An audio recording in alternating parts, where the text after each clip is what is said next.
हमें गिवन है एक अर्न है उसमें 6 आइटम्स हैं जिसमें 2 हैं डिफेक्टिव आइटम्स तो बाकी हो जाएंगी नॉन डिफेक्टिव आइटम्स। हम इस अर्न में से 2 आइटम्स निकाल रहे हैं एक-एक करके और विदाउट रिप्लेसमेंट।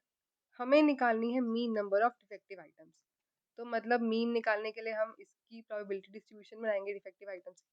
तो हम x को मान लेते हैं number of defective items drawn. अब अगर हम देखें हमारे पास मैक्सिमम डिफेक्टिव आइटम्स 2 हैं। तो हो सकता है हम 0 डिफेक्टिव आइटम्स निकाल लें, हो सकता है 1 निकालें, या हो सकता है कि दोनों आइटम्स डिफेक्टिव निकल आएँ।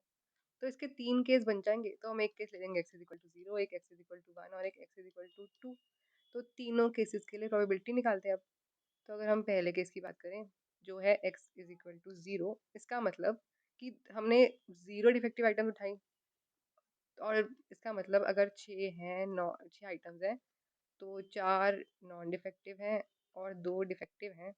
तो इसका मतलब हमने दोनों नॉन डिफेक्टिव आइटम उठाई, तो इसकी प्रोबेबिलिटी हो जाएगी probability non defective item into probability of non defective item. तो ये हो जाएगी 4/6। अब क्योंकि नॉन रिप्लेसमेंट है, तो इनमें से अगर हमने एक उठा ली तो बची 3 और टोटल में 6 में से एक उठा ली तो बची 5। इसको सिंप्लीफाई करेंगे, ये आ जाएगी हमारी x इज इक्वल टू 0 की प्रोबेबिलिटी। अब हम निकालते हैं x इज इक्वल टू 1 की प्रोबेबिलिटी। मतलब हमने एक डिफेक्टिव उठाई और एक नॉन डिफेक्टिव। ओके, तो अगर ये हमारी 6 आइटम्स थी उसमें से 4 हैं नॉन डिफेक्टिव और 2 है डिफेक्टिव, तो प्रोबेबिलिटी कि एक डिफेक्टिव एक नॉन डिफेक्टिव हो जाएगी। हो सकता है पहली हो नॉन डिफेक्टिव, दूसरी हो जाए डिफेक्टिव, प्लस हो सकता है हमने पहले डिफेक्टिव उठा ली और फिर उठा ली नॉन डिफेक्टिव। तो नॉन डिफेक्टिव आने की प्रोबेबिलिटी हो जाएगी 4/6 और इसकी हो जाएगी 2। अब हमने 6 में से एक उठा ली, बचेंगी 5, प्लस प्रोबेबिलिटी हमने डिफेक्टिव उठाई हो जाएगी 2/6 और नॉन डिफेक्टिव उठाई ये हो जाएगी 4। अब 6 में से हमने एक उठा ली, बचेंगी 5। इसको सिंप्लीफाई करते हैं, इसकी प्रोबेबिलिटी आ रही है हमारे पास 8/15। अब हम निकालेंगे प्रोबेबिलिटी कि हमने दोनों ही डिफेक्टिव उठा ली।